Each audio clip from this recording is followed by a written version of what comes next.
الحمد لله أعطى الأنعام جزيلا وقبل من الشكر قليلا، وفضلنا على كثير ممن خلق تفضيلا، وصلى الله وسلم وبارك على الذي لم يجعل له من جنسه عديلا، صلى الله عليه وعلى آله وصحبه بكرة وأصيلا. أما بعد، فمجلس جديد من مجالس القراءة والتعليق على شرح الأرجوزة المئية في ذكر حال أشرف البرية صلى الله عليه وسلم. قال الشارح: الفصل 18: تزوج رسول الله صلى الله عليه وسلم سودة وعائشة رضي الله عنهما. قال الناظم رحمه الله: ثم على سودة أمضى عقده في رمضان، ثم كان بعده عقد ابنة الصديق في شوال، ثم تلا تلك الأحداث عقد رسول الله صلى الله عليه وسلم على سودة بنت زمعة بن قيس بن عبد شمس بن عبد ود بن نصر بن مالك بن حسل ابن عامر بن لؤي القرشية العامرية السيدة الجليلة النبيلة، فهي تلتقي مع نبينا صلى الله عليه وسلم في جده لؤي، وإن كانت بعيدة في النسب في اللقاء به، فأقربهن نسبا إليه صلى الله عليه وسلم هي أم حبيبة كما سيأتي. أمضى رسول الله صلى الله عليه وسلم عقده على أم المؤمنين سودة رضي الله عنها، وهي أول من دخل بها رسول الله صلى الله عليه وسلم بعد خديجة رضي الله عنها، وانفردت به نحو من 3 سنين أو أكثر. نعم، الصواب أكثر، 3 سنين هذا قول بعض العلماء، ولكن تبين أنها أكثر، لأن إذا كان تزوجها في العام 10 فعندك العام 10 والحادي عشر والثاني عشر والثالث عشر، هذه في مكة، ثم العام الأول في المدينة، لأن الزواج الدخول بعائشة إنما كان في آخر السنة الأولى من الهجرة، فيكون مجموعه من 4 إلى 5 سنين، وهذه خصيصة لها لم يشركها أحد. أما خديجة فهذا شيء آخر، 25 سنة، لكن مرادي غير خديجة لم تنفرد به إلا سودة رضي الله عنها. قال: في شهر رمضان من العام 10 من البعثة، وهي يومئذ في 55 من عمرها، مما يدلك على أن الزواج بها كان لمقاصد من إيوائها، لأن زوجها السكران بن عمرو كما سيأتي أخو سهيل بن عمرو كان من السابقين إلى الأولين، وهاجر إلى الحبشة، فأصبحت سودة بين بيتي شرك، إما بيت زوجها أو بيت أهلها، فوفى لها صلى الله عليه وسلم بسبقها إلى الإسلام ولزوجها فضمها إليه. وهنا أكثر أهل العلم أن سودة رضي الله عنها توفيت في آخر خلافة الفاروق رضي الله عنه سنة 22 أو 23، ولها نحو من 80 عاما. وقول الواقدي توفيت سنة 54 غير صحيح، لأنه يقتضي أنها أسقطت نوبتها من رسول الله صلى الله عليه وسلم وهي ابنة 38 سنة، وهي إنما فعلت ذلك لما كبرت وتكهلت وخشيت الفراق وفوات الرفاق، كما سيأتي بيانه في الفصل 57 إن شاء الله تعالى. وقد كانت أم حبيبة رضي الله عنها حين زواجه صلى الله عليه وسلم بها في 37 من عمرها، وزينب بنت جحش في 35، وميمونة في 34، فلو كانت سودة مثلهن ما أسقطت نوبتها، وإنما لكبر سنها وعجزها، ولهذا استأذنت رسول الله صلى الله عليه وسلم في حجة الوداع أن تفيض من مزدلفة إلى منى قبل الفجر. قالت عائشة رضي الله عنها: نزلنا المزدلفة فاستأذنت النبي صلى الله عليه وسلم سودة أن تدفع قبل حطمة الناس، وكانت امرأة ثقيلة بطيئة فأذن لها فدفعت قبل حطمة الناس. هذا يفيد أن الصواب ما عليه أكثر أهل العلم أن وفاتها في آخر خلافة الفاروق رضوان الله عليه. قال: ثم كان بعده أي بعد العقد بسودة رضي الله عنها عقد ابنة الصديق عائشة بنت أبي بكر عبد الله بن عثمان بن عامر بن عمرو ابن كعب بن سعد بن تيم بن مرة، وهنا اللقاء بالنسب النبوي الشريف في مرة، القرشية التيمية الصديقة بنت الصديق رضي الله عنهما، في شهر شوال من السنة 10 لبعثته صلى الله عليه وسلم، عقد عليها صلى الله عليه وسلم وهي بنت 6 سنين رضي الله عنها. تمهيد: كان مما كافأ به رسول الله صلى الله عليه وسلم خديجة في الدنيا أنه لم يتزوج في حياتها غيرها، وهذا مما لا اختلاف فيه بين أهل العلم بالأخبار، وذلك لعظم قدرها عنده وعلى مزيد فضلها، لأنها أغنته عن غيرها، واختصت به بقدر ما شارك فيه غيرها مرتين، لأنه صلى الله عليه وسلم عاش بعد أن تزوجها 38 عاما، انفردت خديجة منها ب25 عاما، وهي نحو الثلثين من المجموع، ومع طول المدة فصان قلبها فيها من الغيرة ومن نكد الضرائر الذي ربما حدث له ما يشوش عليه بذلك، وهي فضيلة لم يشركها فيها غيرها رضي الله عنها وارضاها. فلما توفيت رضي الله عنها جاءت خولة بنت حكيم امرأة عثمان بن مضعون قالت: يا رسول الله ألا تزوج؟ قال: من؟ قالت: إن شئت بكرا وإن شئت ثيبا. قال: فمن البكر؟ قالت: ابنة أحب خلق الله عز وجل إليك. انظر، هذا في مكة، وقد أصبح معلوما عند الرجال والنسوان من المؤمنين أن أحب الخلق إلى صفوة الخلق صلى الله عليه وسلم هو أبو بكر الصديق. ابنة أحب خلق الله عز وجل إليك عائشة بنت أبي بكر. قال: ومن الثيب؟ قالت: سودة بنت زمعة آمنت بك واتبعتك على ما تقول. انظروا فطنة خولة، كيف رفعت من شأن خديجة من شأن عائشة بأبيها، وأن ابنة أحب خلق الله إليك، لأن عائشة في هذا الوقت بنت 7 سنين، ورفعت من شأن سودة بالإيمان والاتباع، فهي لحكمتها. قال: فاذهبي فاذكريهما علي، أي اذكريهما أني رغبت في خطبتهما، يعني جعلها صلى الله عليه وسلم وسيطة. وهذا من الحكمة أن وساطة النساء كما سيأتي في لفظ آخر: إن كنا معشر النساء أرفق بذلك، أي أبصر وأدرى. قالت: فدخلت على سودة بنت زمعة فقالت: ماذا أدخل الله عز وجل عليك من الخير والبركة؟ انظر التشويق. قالت: وما ذاك؟ قالت: أرسلني رسول الله صلى الله عليه وسلم أخطبك عليه. قالت: وددت، أي فرحت، لأنها بعد مصيبة فقد زوجها وهي مؤمنة سابقة، وأهل زوجها على دين الجاهلية وأهلها على دين الجاهلية. ادخلي إلى أبي فاذكري ذاك له، وكان شيخا كبيرا قد أدركته السن، أي السن الكبير آخر العمر، قد تخلف عن الحج.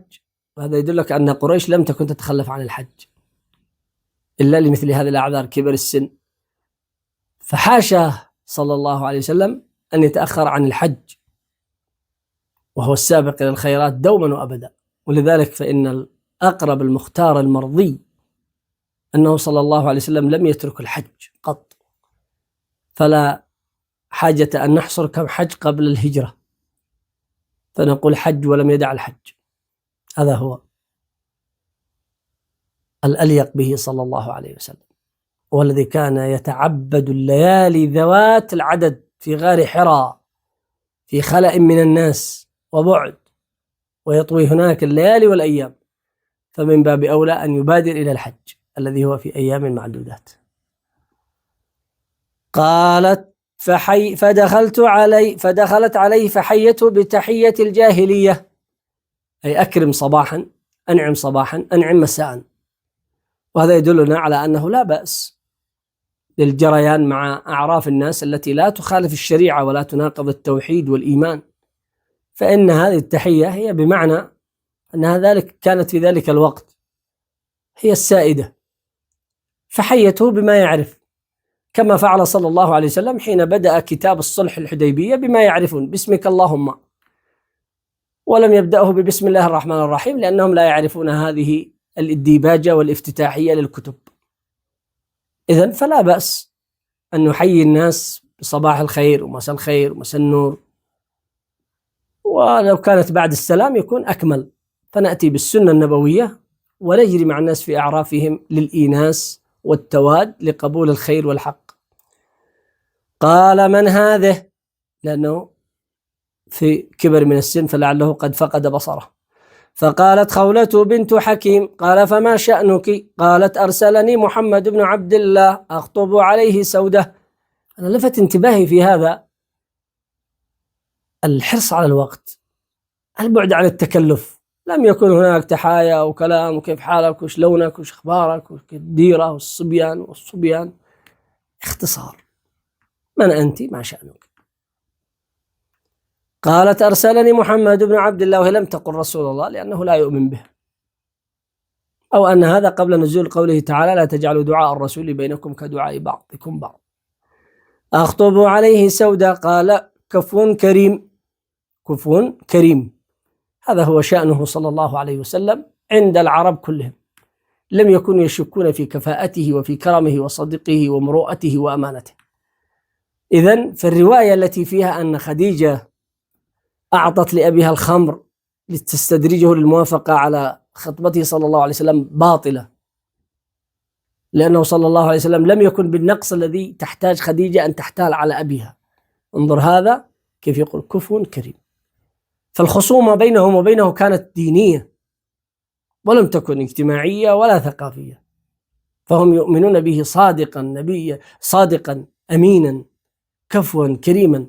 أعجب ما وقفت عليه في ذلك معشر الإخوة أن أماناتهم مودعة عنده إلى ليلة الهجرة، ولذلك أبقى أمير المؤمنين علي رضوان الله عليه ليردها.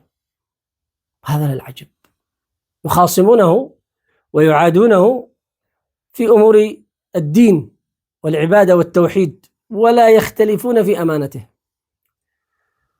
قال: ماذا تقول صاحبتك أي سودة؟ قالت: تحب ذلك. قال: ادعيها لي. فدعتها. فقال: أي بني، إن هذه تزعم أن محمد بن عبد الله بن عبد المطلب قد أرسل يخطبك وهو كفء كريم، أتحبين أن أزوجك به؟ قالت: نعم. قال: ادعيه لي. فجاء رسول الله صلى الله عليه وسلم فزوجها إياه. فجاءها أخوها عبد بن زمعة من الحج فجعل يحثي على رأسه التراب، فقال بعد أن أسلم: لعمرك إني لسفيه يوم أحثي في رأس التراب أن تزوج رسول الله صلى الله عليه وسلم سودة بنت زمعة.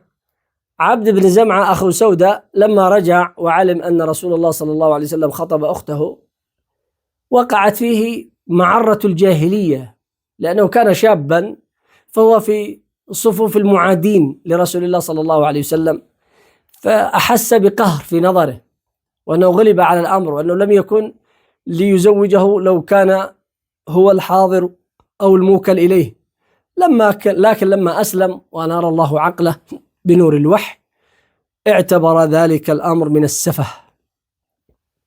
وفي لفظ: جاءت خولة بنت حكيم بن الأوقص السلمية امرأة عثمان بن مضعون إلى رسول الله صلى الله عليه وسلم فقالت: يا رسول الله، كأني أراك قد دخلتك خلة أي علامة لفقد خديجة، أي قد ظهر على وجهه علامة حزن على فراق خديجة.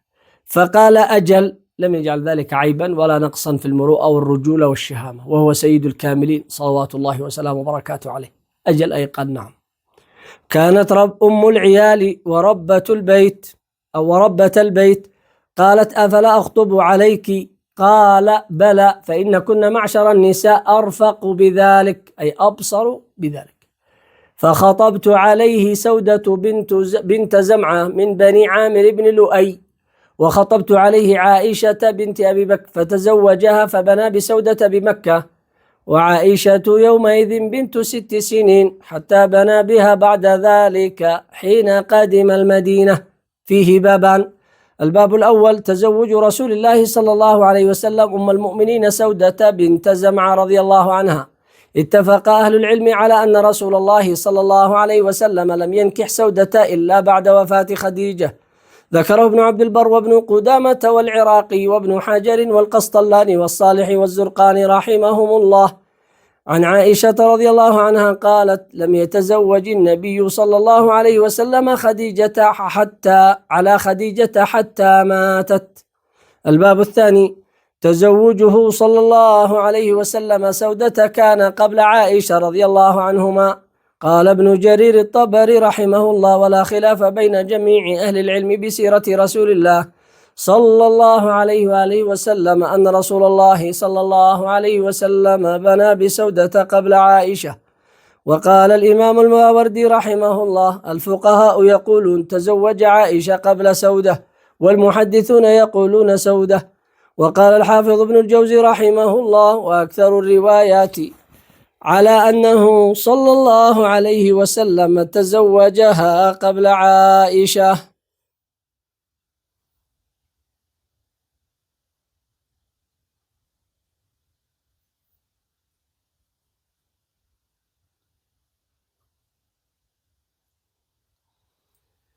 وذهب بعض أهل السيرة إلى أنه صلى الله عليه وسلم تزوج عائشة قبل سودة رضي الله عنهما، واحتجوا لذلك بمرويات، ومنها قول عائشة في سودة: وكانت أول امرأة تزوجها بعدي.